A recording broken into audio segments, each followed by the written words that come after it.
Okay. Sir, para saan ka bumabangon? Para sa PG1. Meron tayong customer ngayon na naka-PG1. Ayan si Sir. Si Sir kasi ay naputol yung kanyang ito sa may mirror. Kasi natumba si Sir. Kaya yan, bumiak. So ginawa natin ang paraan. Nag-order tayo ng clamp na ganito. Ayan. Then eto na yan. Before and after. Para mailagay natin yung ating side mirror na made in Germany. Ayan, in order na Sir.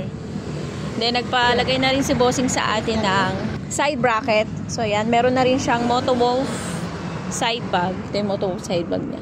Then sa kabila, lalagyan din natin yan. Left and right para balance.